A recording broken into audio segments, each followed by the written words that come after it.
I think probably in my career, I've probably led more than 10,000 people. There's a lot of fear that AI is going to take away jobs and so on, of course. But the way to look at AI, it is to improve the productivity of humans. One thing I'd like to say about it is I wish I had it when I first started out. I remember when I first started, you get given a brief and I'm like, well, what are all these technologies? And I'm just a bit confused. But if I had that from the very start, it would have helped me understood exactly what was being looked for in the first place. Alex, super happy to have you on the podcast. First guest for Virtus Voices. Fantastic. I'm really glad to be here. And keen to learn a bit more about your journey and kind of how you stepped into kind of IT and digital transformation and maybe your first step into leadership. I guess my story is that I got into tech by accident. I finished university, with a statistics degree, and I guess if I was graduating today, I would have been a data scientist. So I've always had this passion for mathematics, statistics, and data. And but life had other plans for me, because I remember when I first started my first role, my boss at the time said, "Can you do programming?" And I nervously said, "Yes, I can." Of course, I had done programming at university, but I was very nervous about why he was asking me that. And then I got roped into this project with the IT team to develop a product to automate this very super complex mathematical and statistical set of formulas. So I think that's how I got into tech. And, for the following 6 or 7 months, I just, it was like a crash course in the product building and technology. And I loved it so much that I never went back to my old job. I stayed in tech, and that's where my journey has started. From then on, I would say 2 periods in my career shaped me as the person I am today. And the first one is in the early period of internet and e-commerce, where I worked for internet banking startup called Egg. It was probably the only company that I can say categorically and with confidence that there was no blame culture. And it made me fearless, because we used to launch products in days and weeks where normal industry standard was years to launch products, such as launching new credit cards or launching a new savings account, and because of the culture and because of the empowerment that we got, we used to do things in the most incredible timescales, and it was tough, it was stressful, but it was so rewarding as well. So that's one period that taught me a lot about leadership and how to handle complex situations and difficult situations to handle. And the second one is when I worked for Asda Walmart, and I reported to the US in San Francisco. And working for such a large company, taught me everything about scale, that everything needs to be flawless, when you're putting a product in front of millions of customers globally. But he also told me that no matter how sophisticated the innovation is, that we had lots of innovation from San Francisco, that it had to be grounded in the realities of what the customers in the UK needed, whether that was a grandma waiting for the grocery or general merchandising to be delivered. It had to be easy to use, and it had to be grounded in the realities of what every user wanted. So these are the 2 periods that I think define me as a person that I am today. That's amazing. And I think there's such a good lesson there that, we shouldn't have blame culture, and that you should want to fail, and you should want to fail fast, because that's the only way you learn. And I think back to even when I first started in what I do today, I learned more from my failures than I did from my wins. And that's probably what's made me a more well-rounded individual. But bringing it back to kind of the start of your career, what was your first step into leadership, and what was one of your biggest challenges stepping up into that role? I think from the beginning, I always wanted to push myself, stretch myself, put myself out of my comfort zone, and prove to myself that I could do something, even if I felt at the beginning I couldn't do it or it was mission impossible, but I wanted to do it. And I think I soon realized that I built this reputation for, recovering, troubled projects, recovering broken relationships, recovering, contracts that had gone sour, and litigation was on the cards. So I built this reputation of bringing people together, addressing the issues and creating focus in incredibly fast time, because as times of trouble, you don't have a lot of time to think about and ponder on things. So taking actions quickly and building trust very quickly. So I would say that's early part of my career. That's what I learned, and I think that's a reputation that I got in the early part. But then that developed into this passion for product launches. Of course, early part of my career was aligned to early phases of the internet, e-commerce launches, product launches that were technically needed to be available across the globe, because most of my experience has been global, and everything has to be flawless when it's launched. And imagine a scenario that you worked, 12 and 18 months typically on a project, but then everything is defined by 4 hours. The 4 hours that I'm talking about are the launch hours. They're between often 2 o'clock in the morning till 6, when a product needs to be launched and become available for every user. And of course, leading up to that time, lots of things could go wrong. Even during the launch, lots of things could go wrong. And you need to be resilient to anticipate those issues, deal with them, because the whole team looks at you and they want the leadership to say, okay, what do we do now? And of course, many times I've had to, ring the CEO at, 4 o'clock in the morning and say that, we need an extra hour. We are not going to launch at 6 o'clock, or whatever the time for launch was. We need more time, and we need more time. And I never forget those moments, because those moments are moments that you need to build. You need to build your trust already, because they needed to trust you to say, okay, go an extra hour, or the team need to believe in you as well. Probably the parallel to this that I can describe is that I use a running analogy, because I'm a runner as well. And something that Usain Bolt said always resonates with me is that he said you train for 4 years for 10 seconds or 9 seconds, or however fast he was running.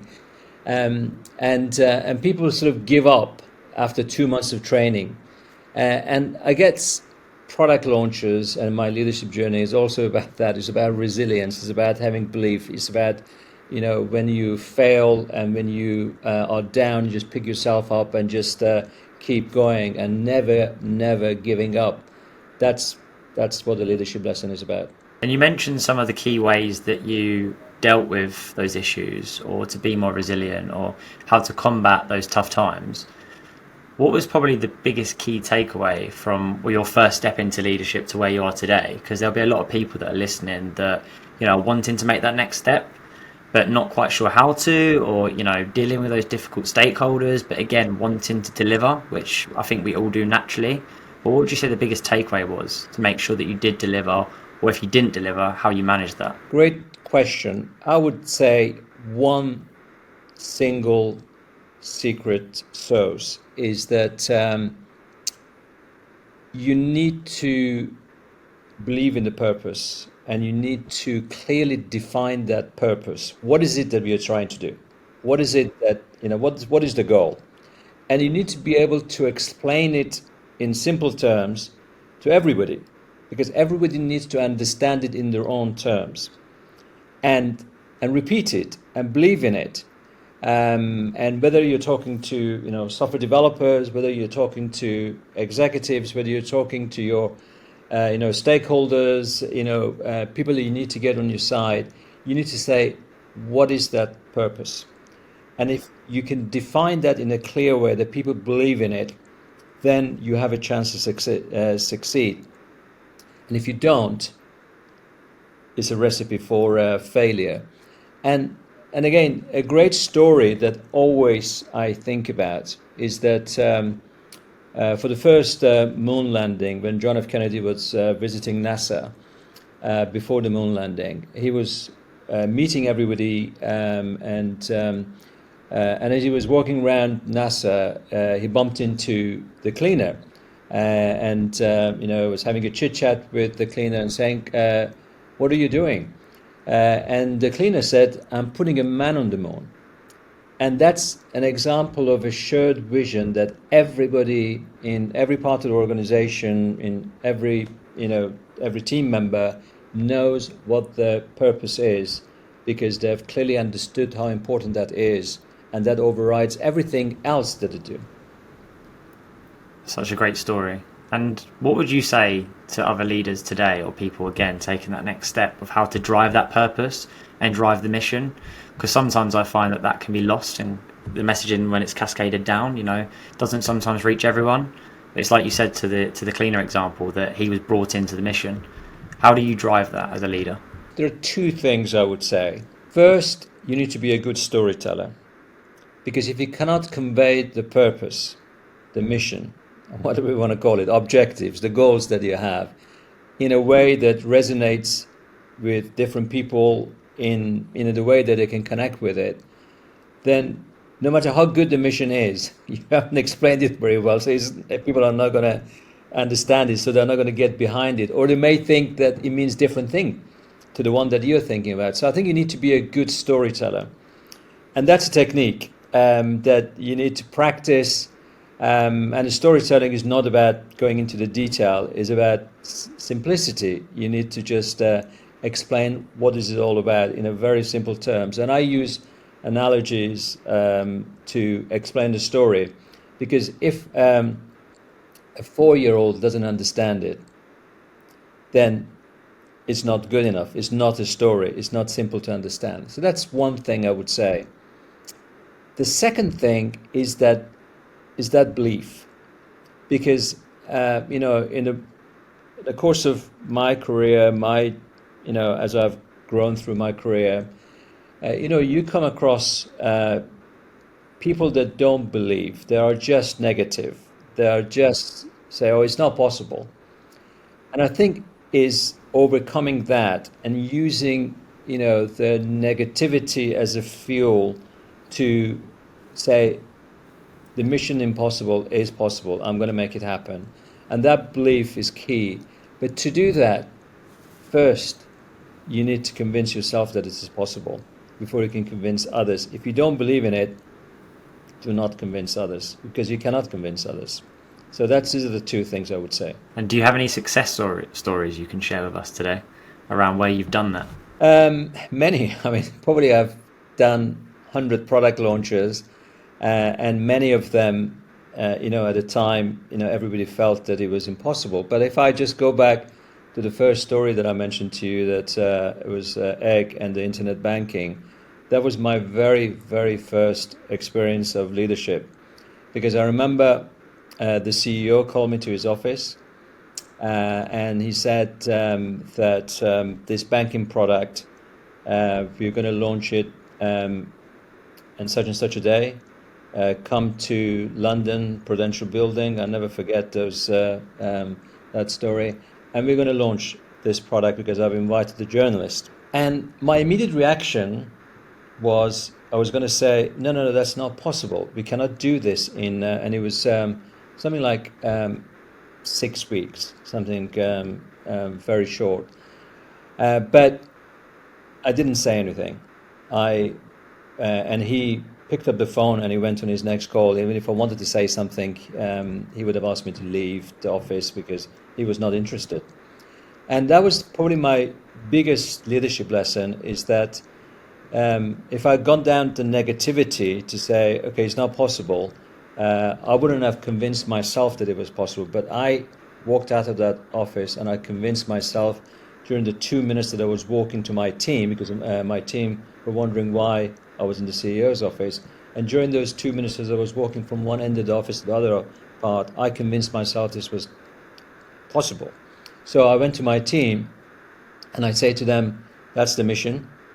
In 6 weeks' time, we have to launch. I've got to go to London and demo it to the press, and it's going to appear in all the press in the UK the next day. And obviously my team was surprised that this was something possible, but we made it. We worked day and night, and 6 weeks later we launched this with no defects.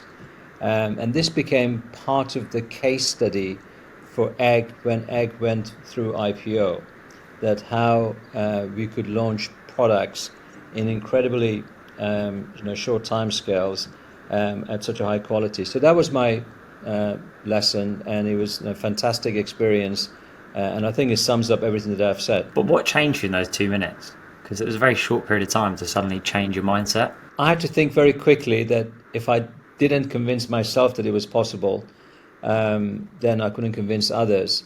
And it was just turning that negative energy into no, it's not possible, into a positive fuel that you say, we're going to do it. No matter what, we're going to do it, and no matter what it takes. And, turning into a positive energy, that's what I wanted to do. And those 2 minutes was enough to turn that potential negative energy into a positive energy, and believing that it can be done. And again, it reminds me of another story. Nelson Mandela said, it is impossible until it's done. So you always need to know in the back of your mind as a leader, it may be impossible, but we're going to get it done. Yeah, I absolutely love that. One of my favourite stories, Alex, which I thought you might share, was the Agile transformation with Emirates Group.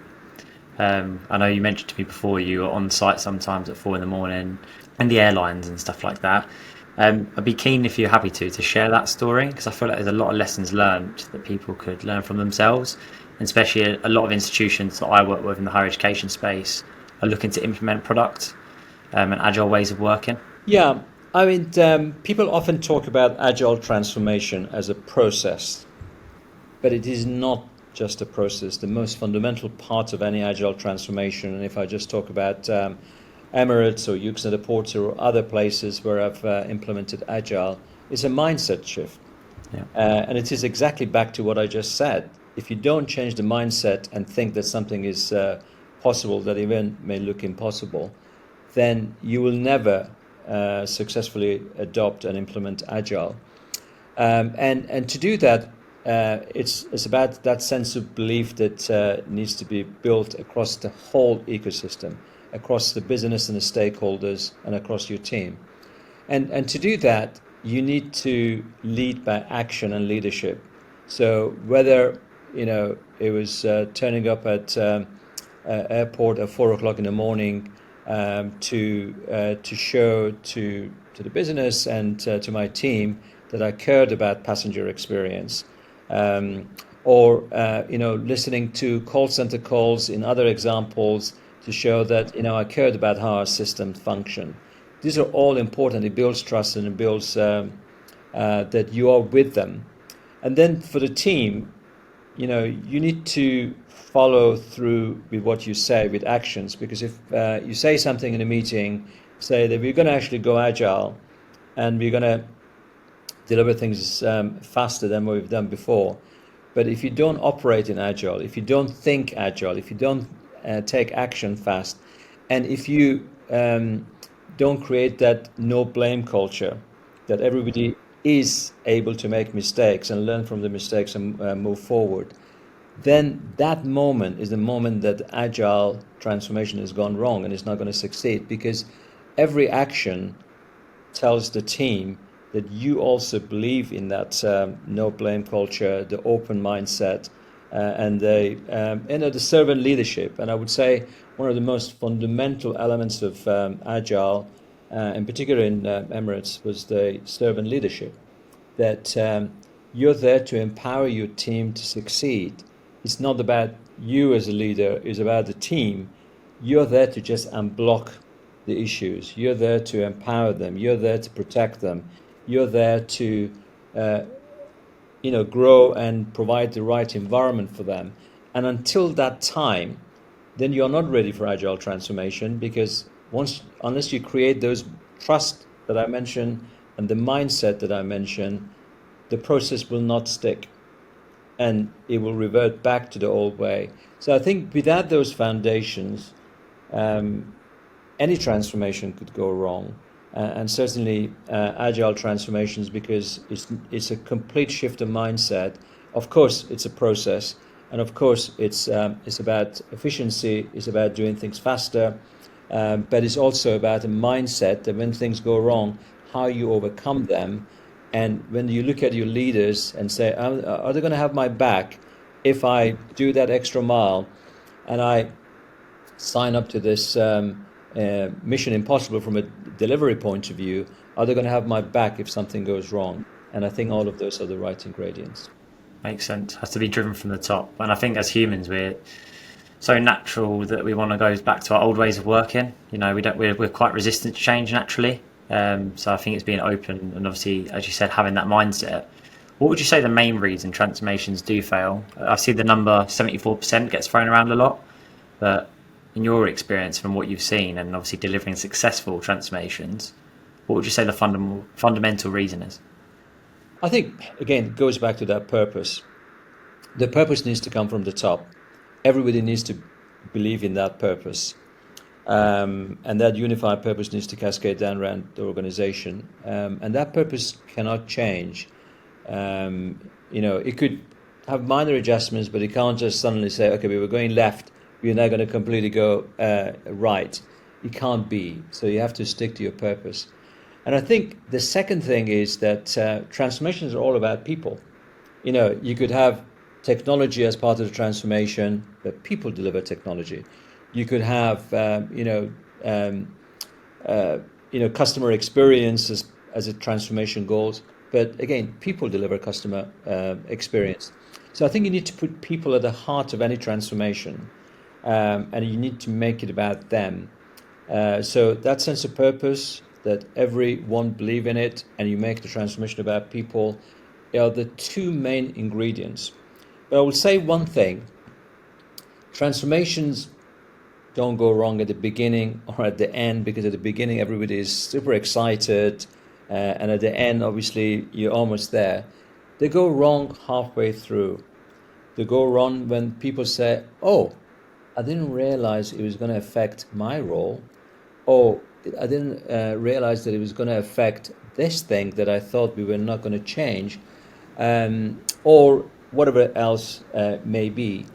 And I think it's about the leadership having their resilience and sticking to it, because transformations are tough and they could go wrong, and you need to be resilient no matter what to get it through, and you need to support the people through that journey with that clarity of the purpose. And one thing that I've always seen, and you might have experience with, especially as a technology leader, sometimes people think that technology is the silver bullet, and they think going for the big enterprise name system that will fix all their problems. How do you manage expectations internally? Great question. I've come across this so many times. The first question that I ask is that, what are the outcomes that we're looking for? And you work backwards from those outcomes. And those outcomes, the technology part, actually, when you then break it down, may only be a small part, or in fact, may play no part.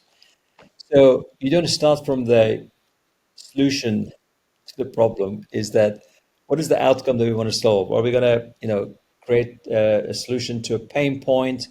And what are the outcomes once we have, addressed that? I think starting with the outcome and then working backwards, and understanding that means that technology may or may not play a part, but also um, how does those outcomes can be delivered? What do we need to do? What is the purpose that we need to create, and so on? So I think working backwards is quite key, because yes, there's always a tendency to say, well, technology will solve it, but it's not always just about technology, as we just talked about.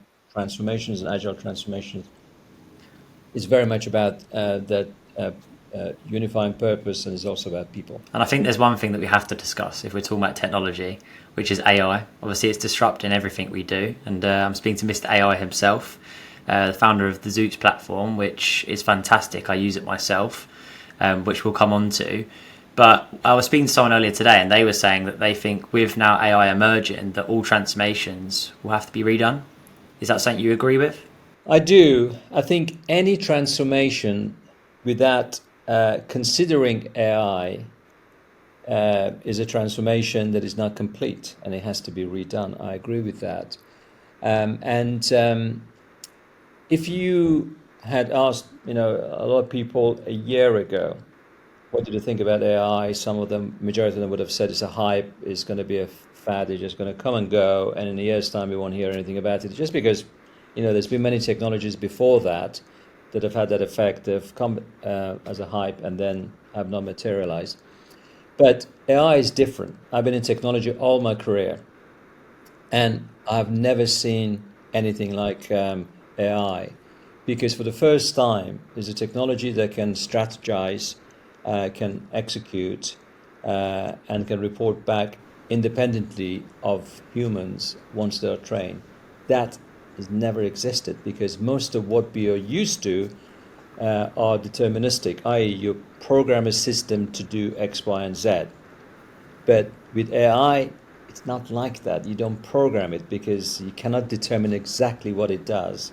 So it is different to any technology that we have seen up to now. And with all the transformations that are ongoing as we speak, or the ones that are about to be embarked on, what do you think it is important for the next leaders to think about with AI, and how that they can integrate it into their ideas and their digital strategies?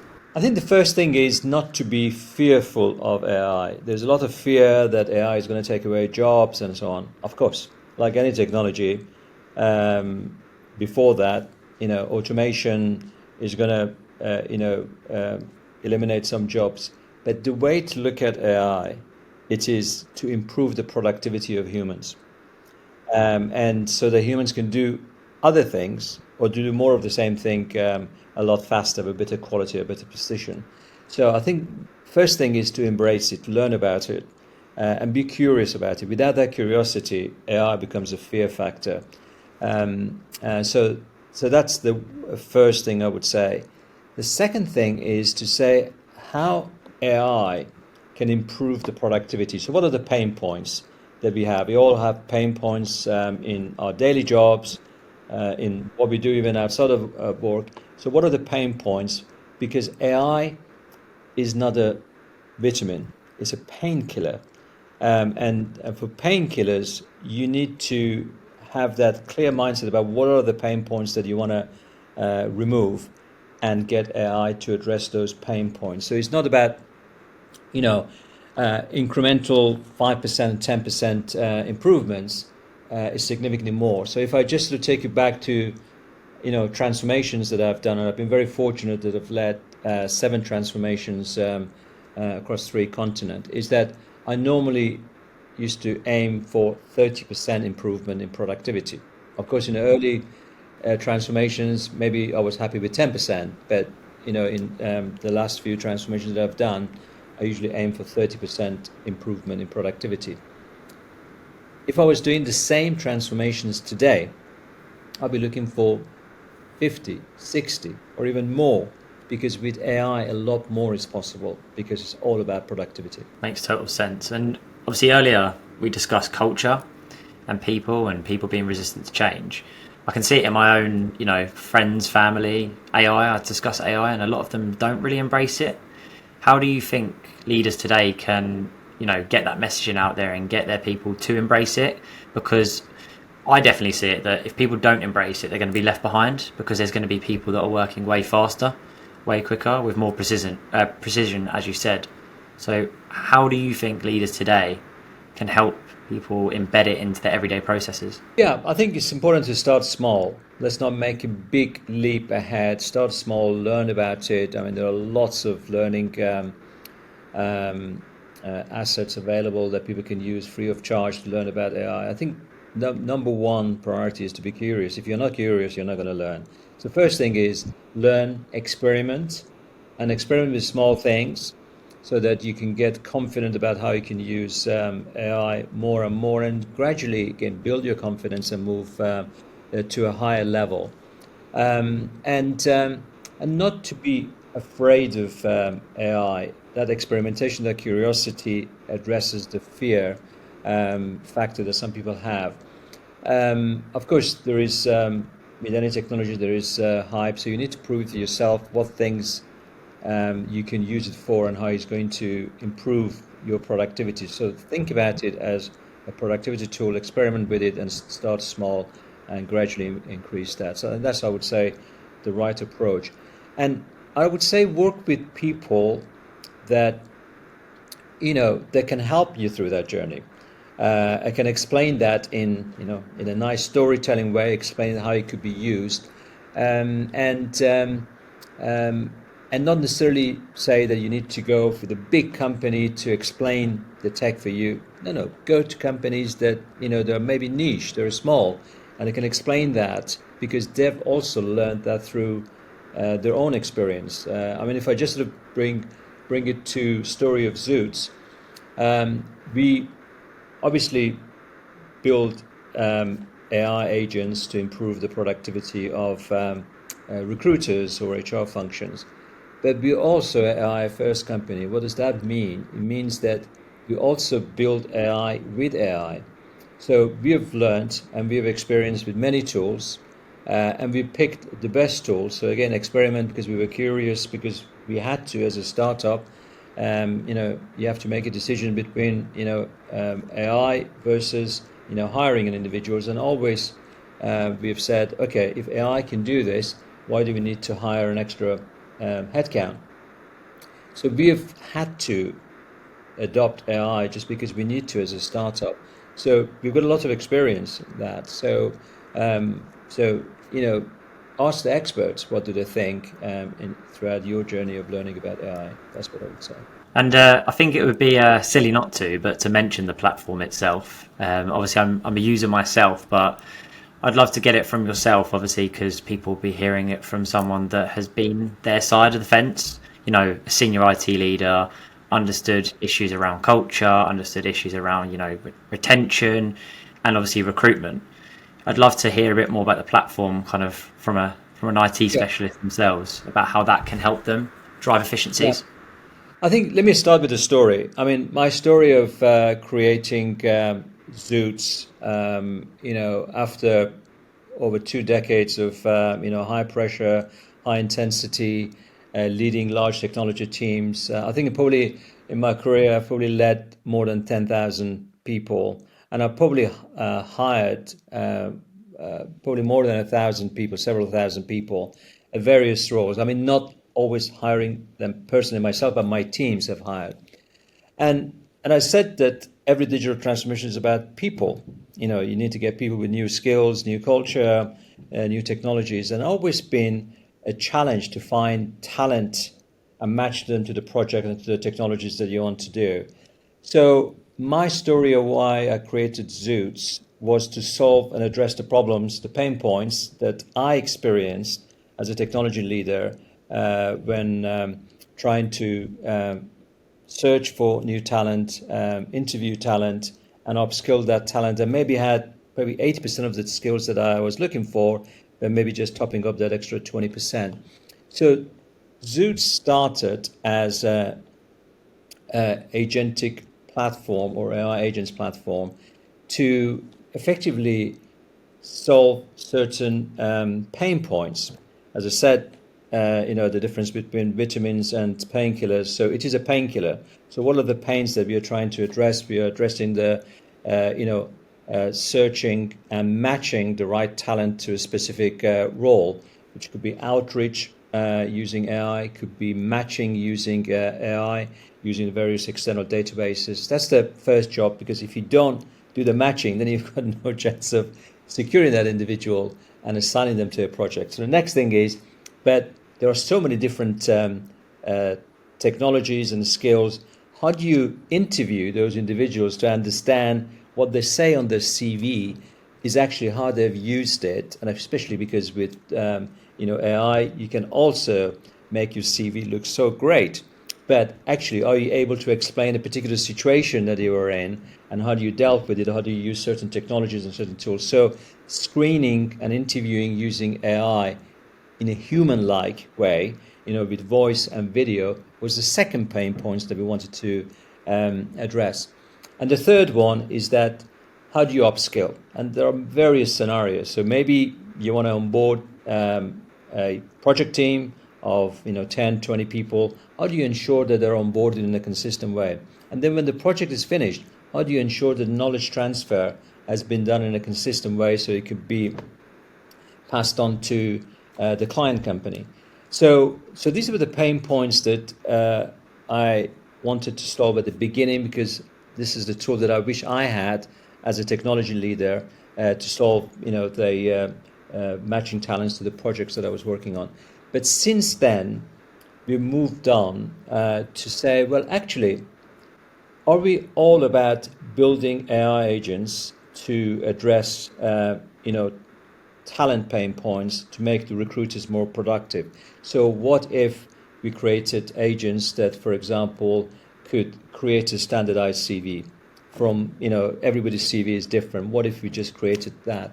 What if you actually did matching of a CV to a particular job even before you interview them, to say, okay, these are the top 10 from 1,000 CVs, these are the next 10 and so on. So you can say, well, actually, who am I going to interview?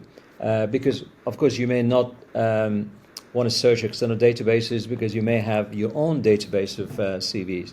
So we are now moving to solving the different pain points by creating AI agents. So you could say we create AI agents to improve productivity of anybody that deals with talent. Of course, that's recruiters, recruitment agencies, but the key thing is that we want to solve it for every segment. So not just for tech hiring, because this is my background, but also the rest of white collar, the blue collar, the C-level hiring, and even university admissions. Because university admission is a process of selection. And for me, the selection, you've got to search for talent, for students that are bright, encourage them to apply to your university, and then obviously going through the process. So effectively, we could say, to sum it up, we are an agentic platform to solve the pain points for hiring and talent selection across all segments. And our agents cover every corner of the globe because they understand 100 languages. 100%. And I think one thing I'd like to say about it is I wish I had it when I first started out. And this is probably for more of the recruiters in my network that might see this. But I remember when I first started, you get given a brief and I'm like, well, what are all these technologies? And I'm just a bit confused. But if I had that from the very start, it would have helped me understood exactly what was being looked for in the first place and the technologies. And it would have cut that learning curve down massively, I believe, anyway. Absolutely, I agree with you. And I think, to bring that to life in terms of earlier point about how do people find out about AI, how can they address the fears, they can reach out to me. I'm the CEO and founder. I'm not the guy that sells the product. I can explain what pain points we are trying to address. And maybe there's a pain point from a hiring point of view, from a talent management point of view that we haven't even thought about. I love to hear from every recruiter out there, every HR professional, everybody that is in the business of finding talent, no matter where they are. Reach out to me and let's see how technology can address those pain points in a way that everybody says, okay, I'm now more productive, which means that I can do more things, or I can do the things that I never had time to do. And it frees the individual to do other things that, whether it's selling new business, maybe it's just sort of more relationship building with clients and candidates. We're all short of time in a day, and especially recruiters, I know they're very time-starved. So why not create more time for our diaries, while at the same time not compromising the quality of candidate interactions and candidate interviews? 100%. And where can people find you, Alex? Well, they can find me on LinkedIn. Probably that's the best channel to find me and message me. And I can guarantee you that every DM I will respond to. The second way they can contact me, they can drop me a note, alex.alexander@XOOTS, XOOTS.biz. You can email me, and again, I guarantee that I will respond to every email. I won't mention my phone number, but if you contact me and you want to contact me by phone, I will also share my contact details and or WhatsApp messages. But yeah, I would say the first one is LinkedIn. Just contact me on LinkedIn. I'll be very happy to have a chat about the journey of leadership, the journey of AI, and the journey of XOOTS, what we've learned from it, and how we can share it, and how we can actually improve the productivity of every recruiter, not by 10%, 20%, by 50 or 60%. Let's start that journey now. 100%. And just to wrap up, what's 3 key takeaways from your leadership journey that you would pass on to new leaders? Throughout our career, we come across a lot of doubters, people that self-doubt you as an individual. And I would say that don't doubt yourself. Have the resilience and capacity to prove them wrong. But first, you need to prove to yourself that you have the resilience and capacity to outperform. So don't listen to doubters. There are always doubters in every walk of life. That people say, "Oh, you're overqualified, you're underqualified, you're too old, you're too young." All of that. There are doubters. Use that as fuel for positivity, resilience, and to prove them wrong. And I think it's about resilience. Leadership is about resilience and having the capacity to grow, and prove them wrong. Use it as a fuel to energize and to prove them wrong. What a great lesson to share. And thank you again for your time. It's been great having you on. And thank you. I'll pass on your details and we'll put it onto LinkedIn so people can find you very easily and drop you a note to learn more about XOOTS. Fantastic. I've really enjoyed this. Thank you for the opportunity to talk to you, and also for me to learn more about what recruiters look for, what your experience with XOOTS means a lot to me as a founder, because a product is so important for any founder, and your feedback means a lot to me and the rest of XOOTS team. Thank you. Thank you. Cheers, Thank Alex. You.